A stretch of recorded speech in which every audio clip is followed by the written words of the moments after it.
We're going to pick up in Luke chapter 12, verse 35. It's a little bit easier in the Gospel of Luke because Luke is so systematic in the way that he writes. Luke is he's a doctor, but he's also a historian. So Luke's purpose for writing Luke Acts, Luke is volume 1, Acts is volume 2.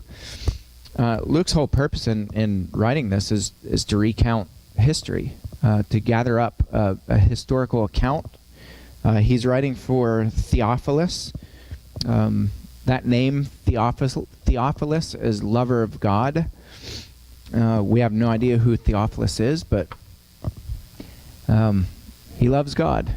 We're in chapter 12 of Luke, chapter 12. So as we go through the life of Christ, it's just a little bit easier to go through Luke because things are just nice and clean. Not that the other gospel writers don't do things nice and clean, but we like things a little more linear because we're Western thinkers, and Luke kind of writes that way. And Luke includes a lot of stories where he really highlights people who are oppressed, the poor people, the people who Jesus really sought after in his ministry. Luke seems to give a little bit more attention to those stories. A lot of stories are unique to Luke. They're not recorded in the other gospel accounts. So I'm a lover of Luke. Luke is just a fantastic gospel account. Okay, keep in mind, again, big picture. I'm going to beat a dead horse again. Overall picture, Jesus has been telling people that he's going to die, that he's going to be raised up, and he's calling people to die with him. There is no ifs, ands, or buts. There is no gray area. There's no selective positioning of people saying that only a handful of you should be willing to deny yourselves, take up your cross daily, and follow me. This is Jesus' call for all of us, and it's just as true today as it was 2,000 years ago. So that's the big picture. What Luke is doing is he's piecing these stories together, and he's weaving this narrative where all of these stories are intertwined with one another, and Luke has this big picture in mind. So he'll keep recounting different stories of Jesus at different times throughout this narrative, where Jesus is reminding people that he's going to die, and on the third day he's going to be raised, and then he calls people, his disciples, to do likewise. So that's the big picture. So all of these stories are anchored in that theme. They're anchored in that truth. So verse 35, we're going to pick up here. Jesus says, "Stay dressed for action, and keep your lamps burning, and be like men who are waiting for their master to come home from the wedding feast, so that they may open the door to him at once when he comes and knocks. Blessed are those servants whom the master finds awake when he comes. Truly I say to you, he will dress himself for service and have them recline at table, and he will come and serve them. If he comes in the second watch or in the third and finds them awake, blessed are those servants. But know this, that if the master of the house had known at what hour the thief was coming, he would not have left his house to be broken into. You must also be ready, for the Son of Man is coming at an hour you do not expect." And Peter said, "Lord, are you telling this parable for us or for all?" And the Lord said, "Who then is the faithful and wise manager, whom his master will set over his household, to give them their portion of food at the proper time? Blessed is that servant, whom his master will find so doing when he comes. Truly I say to you, he will set him over all his possessions. But if that servant says to himself, 'My master is delayed in coming,' and begins to beat the male and female servants, and to eat and drink and get drunk, the master of that servant will come on a day when he does not expect them, and in an hour that he does not know, and will cut him in pieces and put him with the unfaithful. And that servant who knew his master's will but did not get ready or act according to his will receive a severe beating. But the one who did not know and did what deserved a beating will receive a light beating. Everyone to whom much was given, of him much will be required. And from him to whom they entrusted much, they will demand the more. This is, at first... At first reading, this can seem a little, you know. So we're going to go through it piece by piece, and I'm not going to overcomplicate it because I don't think it's really that complicated. The message, I think, is really quite simple, and I think is a profound, powerful message. So first of all, let's keep in mind, what's the one thing that we hear all the time that, you know, like this bad theology. I'm going to keep hammering this because it's so wrong. And the Bible, you can't get away from it in the Bible. So this bad theology, a sin is a sin is a sin. All sins are the same, right? It doesn't matter what you've done, right? It doesn't matter what you've done. Everybody is in the right position to receive the same grace from God, right? We've all heard this before. This passage is one of hundreds of passages just in the New Testament where there's this different level of responsibility and different level of punishment. Obviously, not everybody is treated the same. And Jesus isn't all warm and cuddly at the point where he says this person's going to be chopped up into little pieces. Right? Like, we've got to get away from this message where Jesus, it doesn't matter what you've done, we can fix everything with warm hugs and just embrace. It doesn't matter who they are or what they've done. We just hug them and that'll fix the earth and, you know, everybody will live in peace with one another. One, life doesn't work that way. Two, Jesus certainly didn't preach that way at all. You know, Jesus is pretty clear. You know, there are certain people where they're going to be cut up into little pieces. He's talking about people. Like, this is a pretty graphic picture that Jesus describes.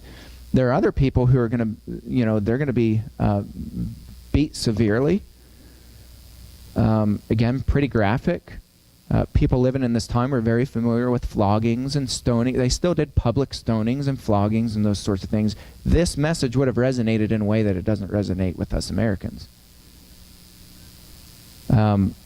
People witnessed this. You didn't have a choice.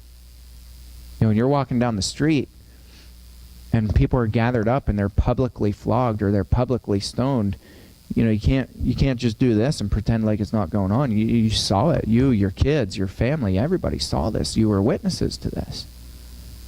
So when Jesus is using this language, he's using first century language that resonated with these people. That was by design. And then there are other people who would just receive a light beating.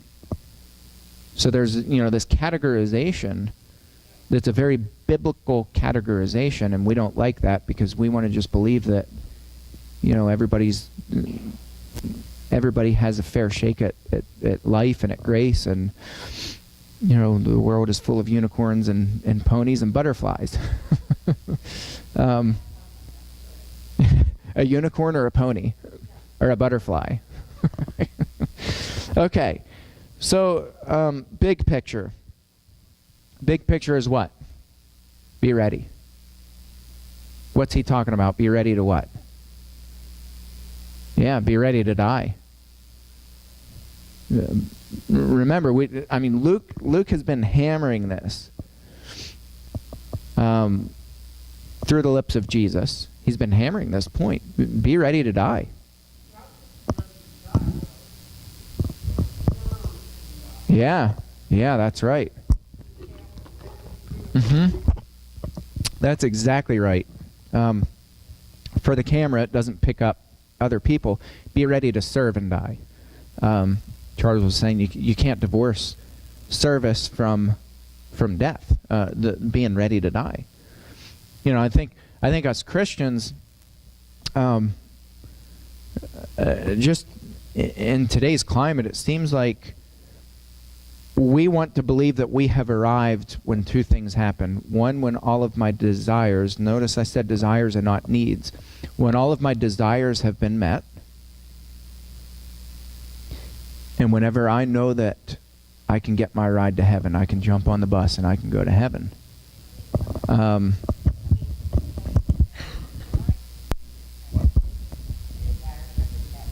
Yeah, with that language, I wouldn't be too assured.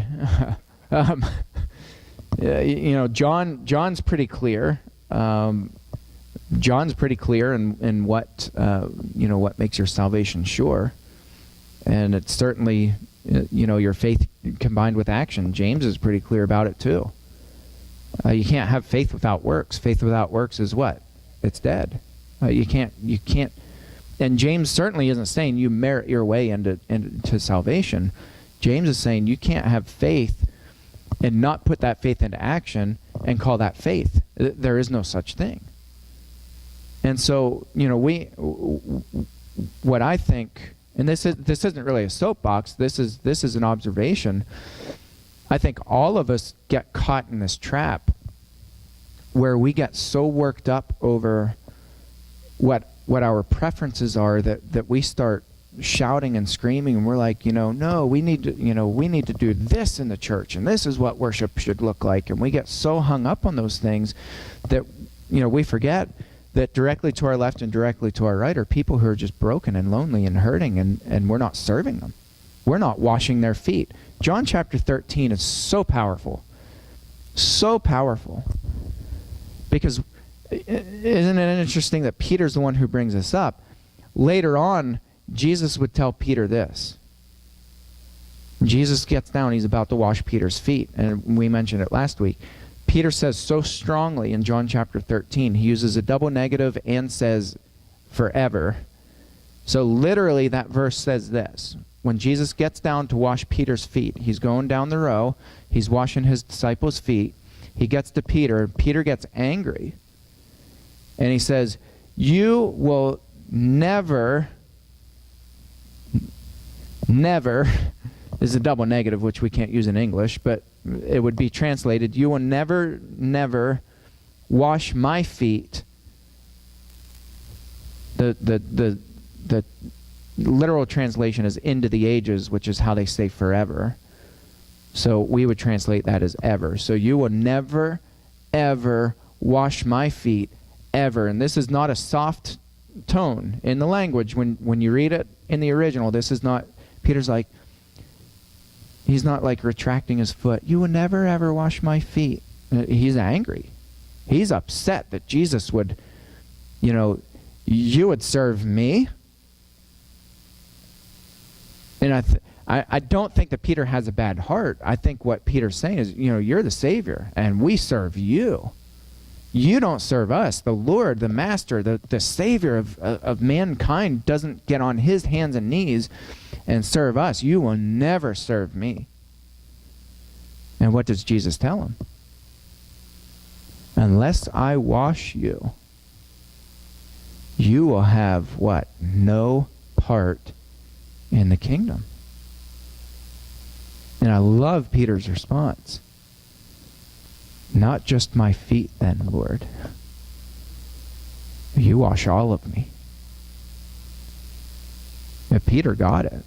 Peter understood it. And so earlier, we back this up because that was right before Jesus was crucified, that he's on his hands and knees and he's literally washing. Our Savior is washing the feet of other people, and he's telling them, unless you do this for each other, unless you do this, you have no part in the kingdom. Translation, you will go to hell. And so, and I don't want you to think so literally that he's like, well, well, man, we need to take each other's shoes off, because there are some churches that do that, and because they take that so literally that they say, well, we need to wash each other's feet. Jesus isn't talking about washing feet. He's talking about what? Serving. Galatians chapter 5. I preached this in the sermon last week. In Galatians chapter 5, Paul says we need to be what? Slaves to everyone. And then he quotes the second greatest command, Leviticus 19. For it is written, the law is summed up in one word: you must love your neighbor as yourself. We serve each other because, and not just serve, we become slaves to each other. Why? First and foremost, number one reason, and I don't want us to get stuck on this, well, because it's commanded and God commands us to do it. No, number one reason why we serve each other, why we become slaves to each other, is because it's what's right. That's it. Because it's the right thing to do. It's the right thing to do.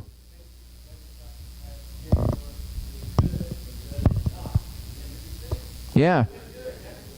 Yeah, and the question is why, and I think what we tend to do inevitably, and when we point fingers at each other, because Christians are really good at that. We point fingers at each other, and we attack each other. We tend to do that because they're not doing something that we think they should be doing, or they're doing something that makes me uncomfortable. That's right. And so that gets our hackles up, and we start getting angry with each other and irritated, and now that person does this, and can you believe that Sue, and we start playing that game. That's why this is always at the forefront. Always, always. This is what anchors us. This is what keeps us tethered. This is what keeps us on earth, up here. Because sometimes we leave the reservation so far that we're in outer space. And we feel, because we're strongly convicted, it feels that this is what's important, right? And that's what drives us. That's what motivates us. And Jesus is like, no. Like, what does Paul say? Knowledge puffs up. Well, I read the Bible every day, and I this and that, I that. What are you doing? You're getting puffed up. What does he say? But love builds up. Knowledge puffs up. And Paul's not saying don't gain knowledge. What Paul's saying is if you're anchoring yourself on knowledge, if you're rooted in knowledge and the quest to learn more, you're going to get puffed up. It's only a matter of time. Love builds up. How does it do it? By this. We do what's right, not first and foremost because it's commanded, but first and foremost because it's right. This is the heart of God. It's who he is. Treating each other well. Our text today in Deuteronomy chapter 10 for the sermon, powerful message. Doing what's right by other people because it's what's right. Feeding people, clothing people, caring for people, spending time with people. It's what's right. We tend to treat things as projects, so we look for like these little isolated projects, and here's the catch. People can feel when they're being treated like a project. You know what the difference is between a project and service to other people? Service to other people is a long-term commitment. You're in it for the long haul, and you do it not because you have this project that you want to plan, but you do it because it's what's right. Absolutely.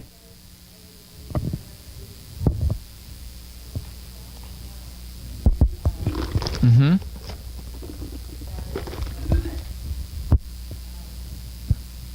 Yeah.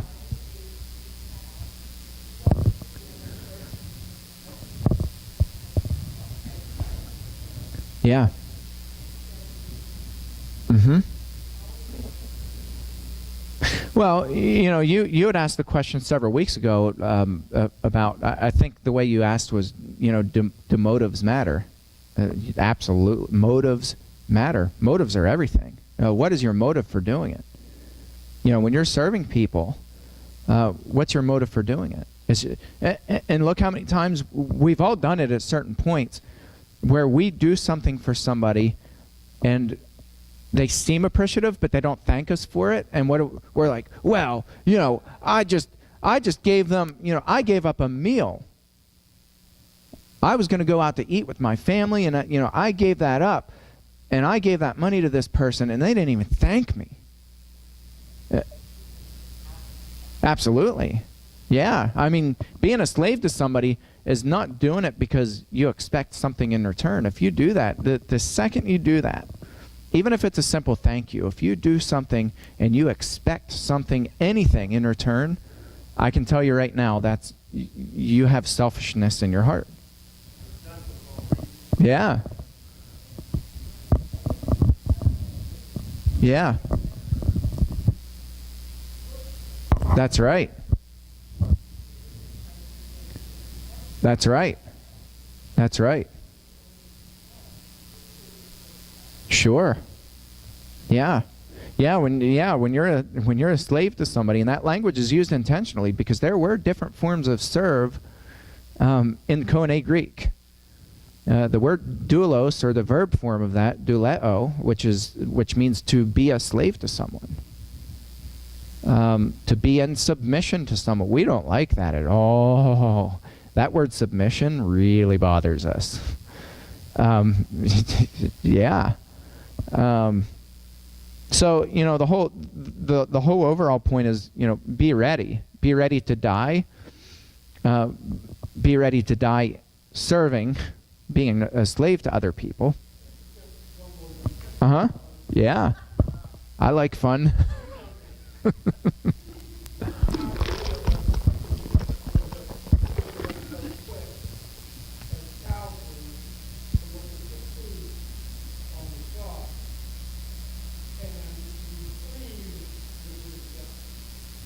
Yeah. Mm-hmm. Yes. Mm-hmm.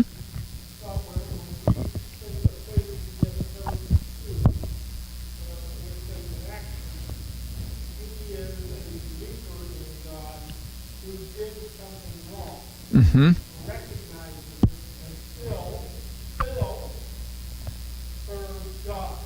Right. Mm-hmm.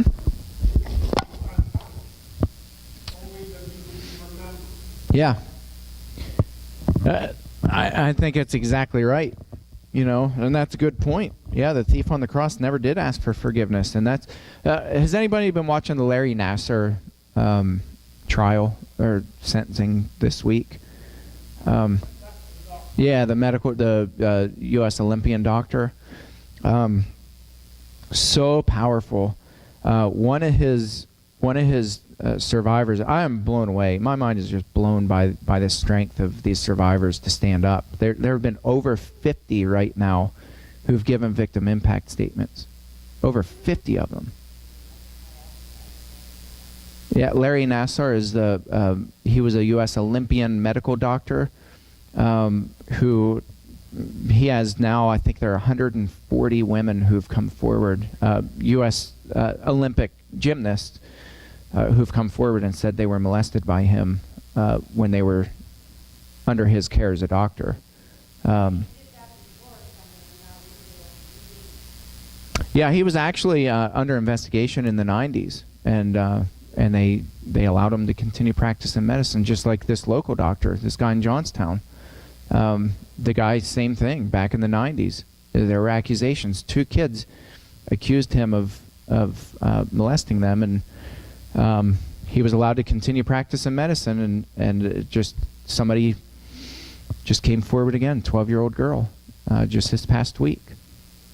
And, but but all that to say, the Larry Nassar sentencing, one of his victims, now an young adult woman, she looked him in the eyes and she said, "And Larry, how dare you ask us that we need to forgive you?"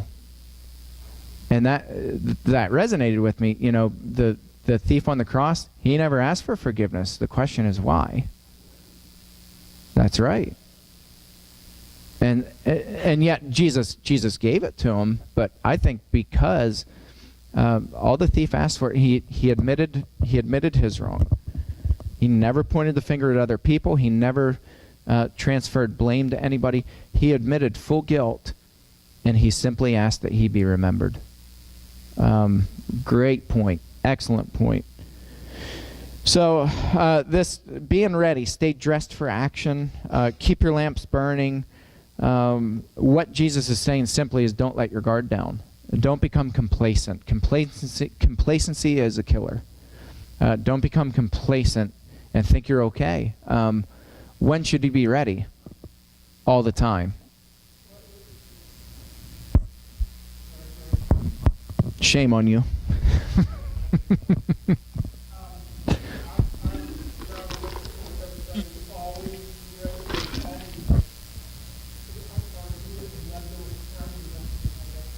Sure.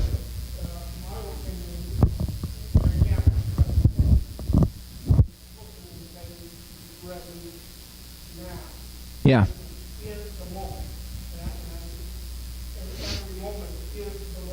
Yeah. Yeah.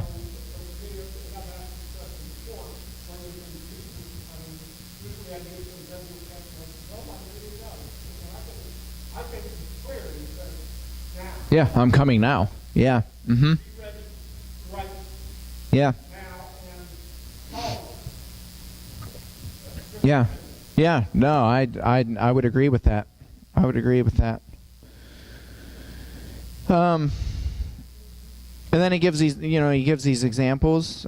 Be like men who are waiting for their master to come home from the wedding feast, so that they may be open the door to him at once when he comes and knocks. So, one of the worst things, and people understood this resonated.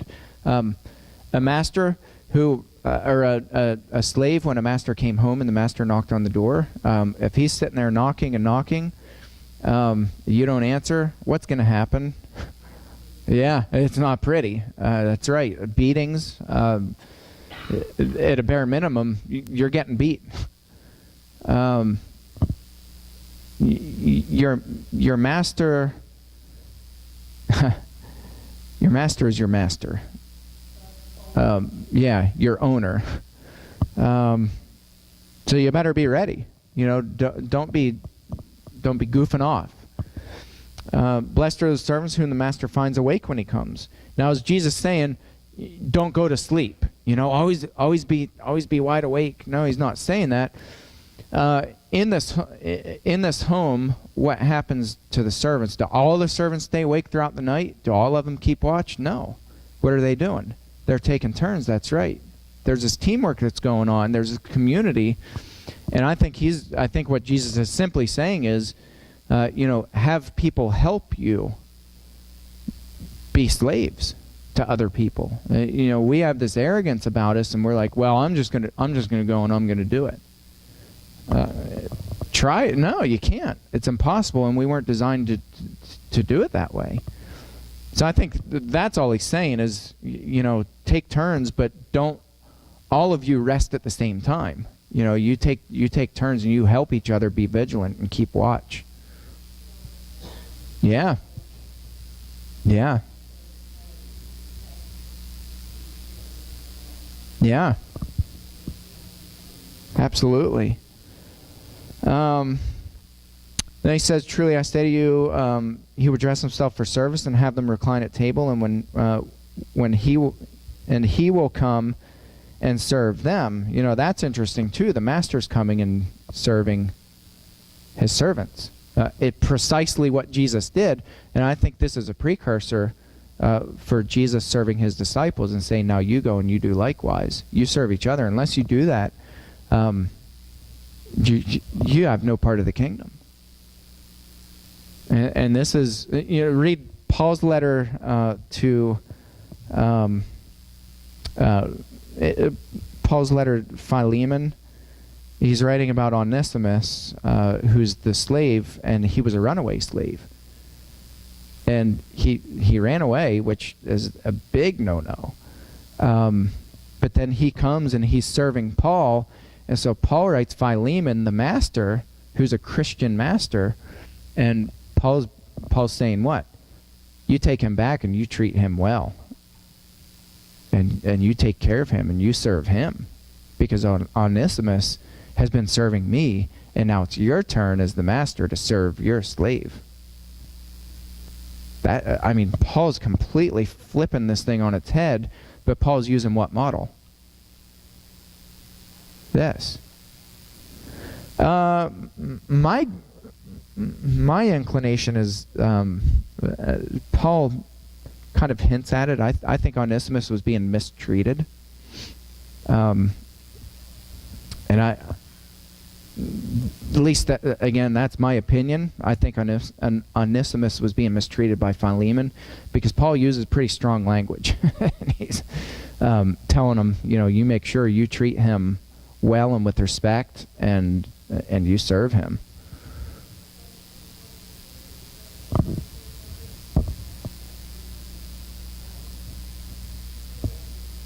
That's right. That's exactly right. Yeah, Paul does make that point. Onesimus is a baptized Christian. Treat him as an equal. Serve him and allow him to serve you.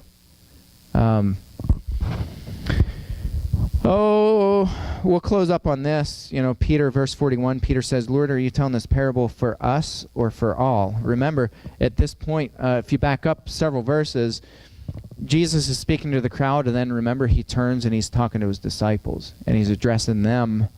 I think the crowd is probably still there, but it's this private conversation now between Jesus and his disciples. And so Peter, with the crowd still in the background, in the backdrop, Peter says, is this message for us, or is it for all of us? And I love Jesus' answer, because he answers a little bit like a politician. Right? He doesn't just give a straight up answer, but he does. The answer is what? Yes. The message is for everybody, but there's a caveat to that. You see, Peter, you're an apostle. You are called to the standard where if you mess things up, what's going to happen? You're going to be chopped into little itty bitty pieces. You've been given a greater responsibility than these people who they don't really know. Verse 48, the one who did not know and did what deserved a beating. Who's that? The thief on the cross. Charles mentioned the thief on the cross. Here's somebody who he knew right from wrong, clearly. But he wasn't given the same insight that the 12 apostles were given. And so there are certain people who, they'll receive a light beating, still get their beating, they still get their punishment, but this is a light punishment. But if you,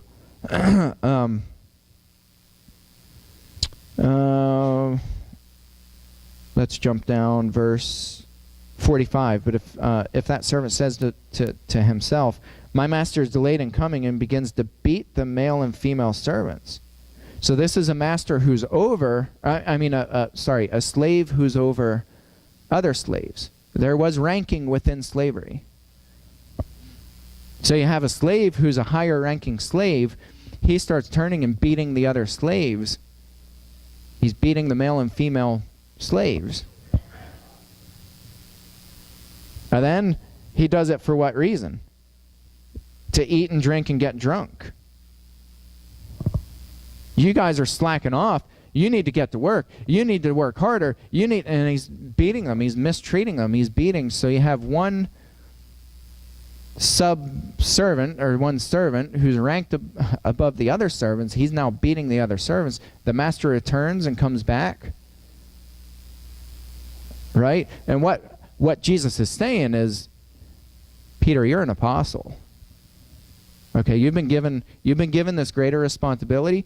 Peter was there at the transfiguration. Not only as Peter one of the 12, Peter's been given insight that some of the other apostles didn't even receive. Peter was up on that mountain, Peter, James, and John, when Jesus is standing there talking to Moses and Elijah. Now wrap your mind around that. Right? Peter was privy to things that the other 12 weren't privy to. So, Jesus says, if the master comes back and you're mistreating people, little pop quiz for you. Did Peter ever mistreat people after Jesus ascended? Yes. What was Paul's response when Peter was mistreating people?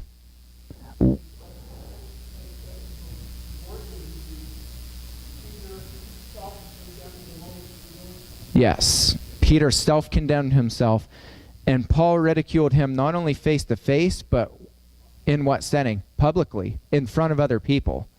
See, Peter was rejecting, he was mistreating Gentiles and intentionally not associating with Gentiles, but not only that, he was doing it in a town called Pisidian Antioch. Now that's not Antioch of Syria, where they were called Christians first. This was Pisidian Antioch, which was a boat ride away.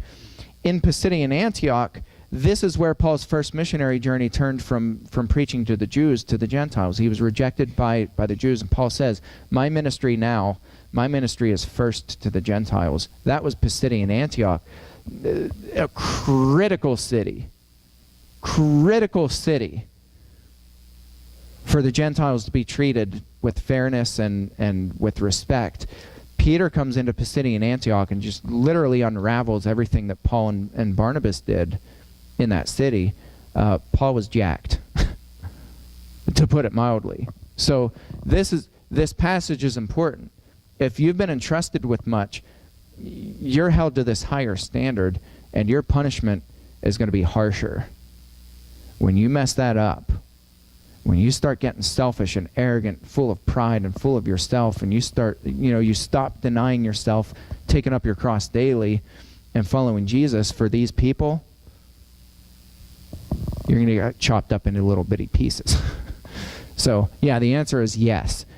This message is for everybody, but when you've been entrusted with much responsibility, you better take it much more seriously. A wise man once said, not many people should presume to be teachers. Because what? They would be judged more harshly than other people. They're held to a higher standard. So, we're going to stop there. I know. There's just so much power in that passage. We'll pick up in a little bit. Thank you all for your input.